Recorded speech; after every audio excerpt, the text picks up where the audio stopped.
بسم اللہ الرحمن الرحیم۔ ثانیہ کربلا کے بعد عمر بن سعد نے اپنے لشکر میں سے قتل ہونے والوں کو 11 محرم کو دفن کیا۔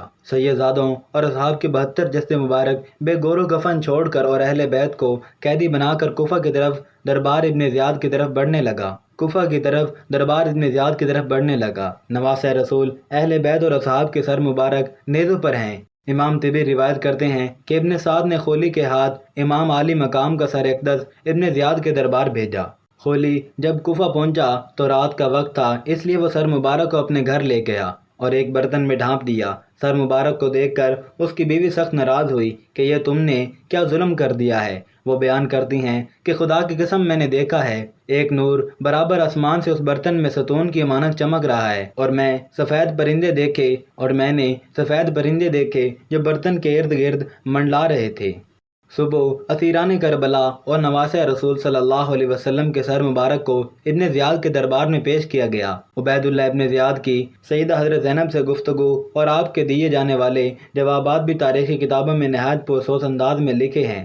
حضرت زینب اور عبید اللہ کی باہمی گفتگو دربار میں موجود حاضرین پر نہایت اثر انداز ہوئی۔ کوفے میں ہونے والے دل خراش واقعات میں سے ایک واقعہ یہ ہے کہ عبید اللہ کے پاس جب سید الشہداء حضرت امام حسین کا سر پیش ہوا تو اس نے اپنے ہاتھ میں موجود چھڑی کے ساتھ آپ کے ہونٹوں اور دانتوں کی بے حرمتی کی، تو دربار میں موجود صحابی رسول زید بن ارقم رضی اللہ عنہ یہ گستاخی دیکھ کر رونے لگے اور کہنے لگے، اس چھڑی کو ان ہونٹوں سے اٹھا لو۔ خدا کی قسم میں نے کئی مرتبہ ان ہونٹوں پر رسول اللہ صلی اللہ علیہ وسلم کو بوسہ لیتے ہوئے دیکھا۔ عبید اللہ یہ سن کر چلا اٹھا، خدا تجھے رلائے، کس چیز پر آنسو بہاتے ہو؟ فتح پر آنسو بہاتے ہو؟ باخدا اگر میں یہ نہ جانتا ہوتا کہ تمہاری عقل زائل ہو چکی تو میں تمہاری گردن اڑا دیتا۔ حضرت زید نے جب یہ سنا تو دربار سے نکل گئے۔ اس کے بعد عبید اللہ ابن زیاد نے کربلا کے قافلے کو شہداء کے سروں کے ساتھ شمر و طارق بن محفر کی قیادت میں یزید کے محفل کی طرف شام روانہ کر دیا۔ تاریخ گواہ ہے کہ شام میں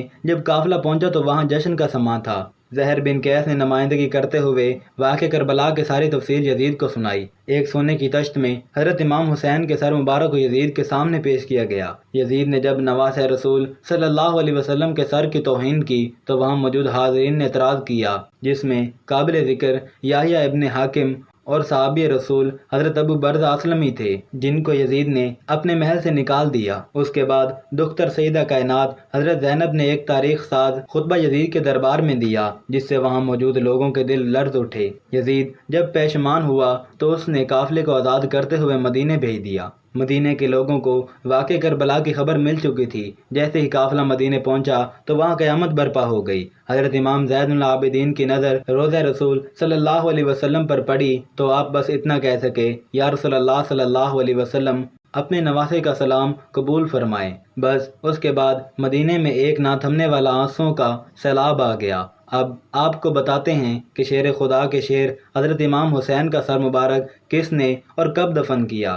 اس بارے میں 5 روایت ملتی ہیں۔ سب سے پہلی روایت علامہ کربتی اور شاہ محدث دہلوی سے ہے کہ یزید نے اسیران کربلا اور سر انور کو مدینہ بھیجا، جہاں پر امام زین العابدین نے سر مبارک کو حضرت حسن یا حضرت سیدہ فاطمہ سلام اللہ علیہا کے پہلو میں دفن کر دیا۔ دوسری روایت میں ابو ریحان البیرونی کہتے ہیں کہ اسیران کربلا نے 40 روز کے بعد کربلا واپس آ کر سر مبارک کو جسد مبارک کے ساتھ ملا کر دفن کیا۔